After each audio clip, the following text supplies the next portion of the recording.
Okay, today I wanted to share with you a really cool website called stitchfiddle.com. If you go up here, it's the word stitch and fiddle together.com, and it's a free graph that you can use online. It's a free sign up. If you want to save your charts, you just have to give them your email and create a password. They do not send you any spam or anything like that. You can create a new chart without signing in, but you cannot save it.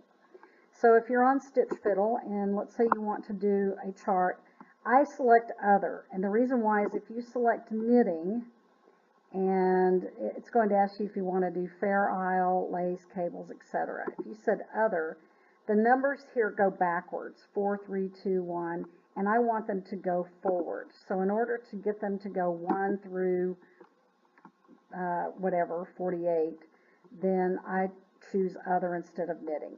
So your column number will be the same as your peg numbers on your loom. So let's say you have a 48 peg loom. I'm going to leave the number of rows 50 because I'm not going to do more than 50 rows at this point. I'm going to hit Create Chart. Now here you have this really cool chart you can see here, and up at the top you'll see it says Untitled. If you click on that, you can change the title. So let's just say loom graph, okay, and we're going to apply it. So now see how our name has changed up here to loom graph.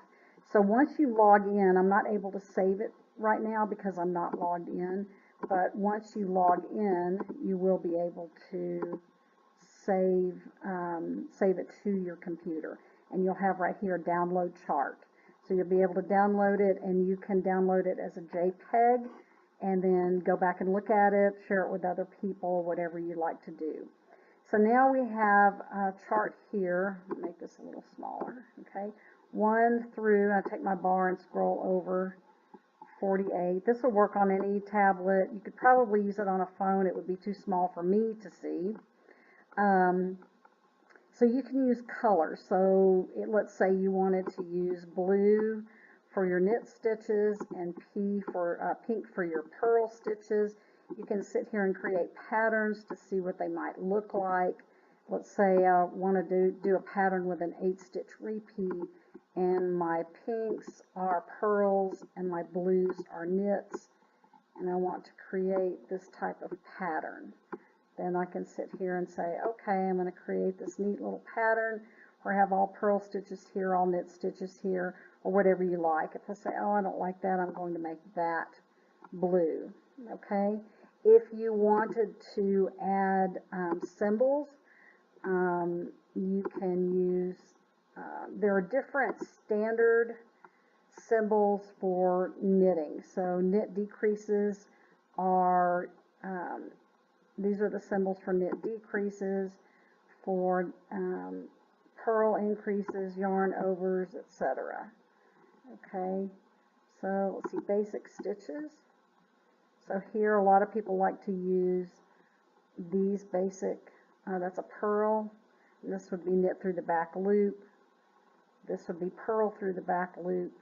So if you wanted to use any one of these stitches, you can add that over here.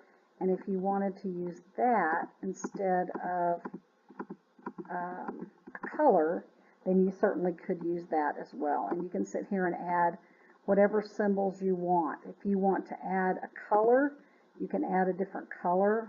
Say you wanted to add a bluish purple, I can add that. Now that's over here in this category. If you look up here, colors and symbols, it will give you a little legend here for your colors and symbols. And if you go to, let's see,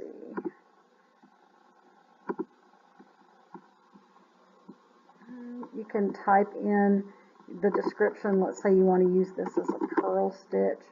You can type in purl and you can hit submit, and then you'll be able to use your legend later. So you can view your legend here.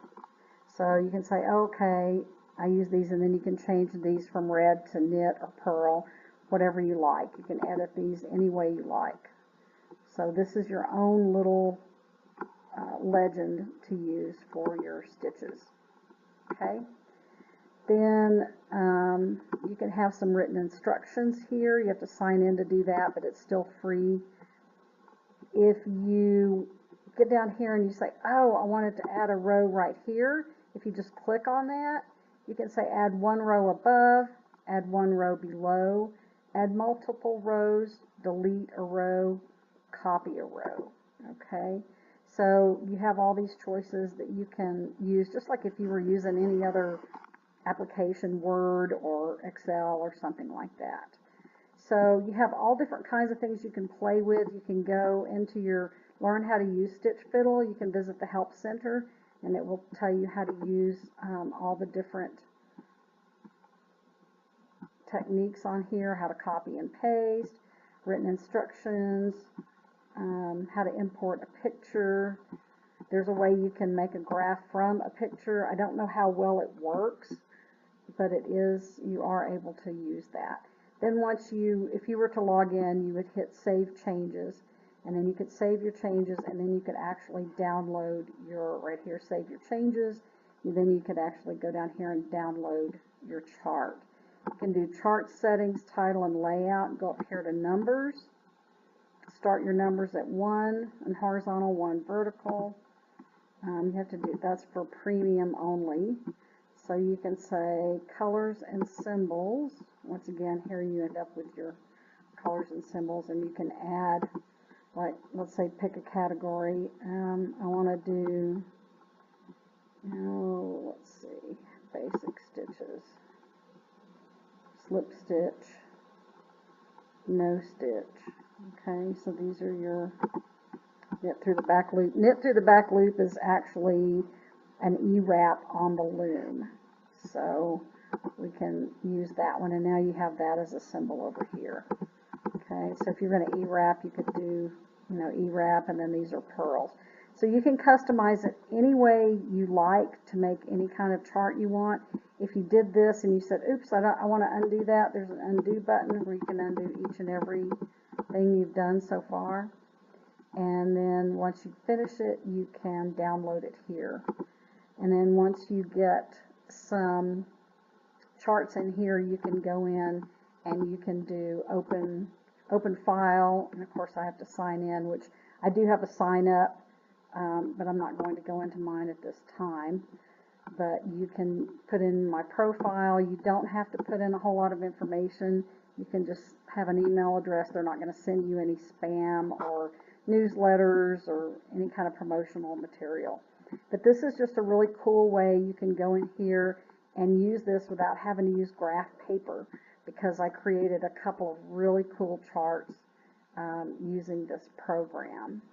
So this is a chart that I created in Stitch Fiddle, and I downloaded it. So you can see up here it's 72 peg, and it's a JPEG file.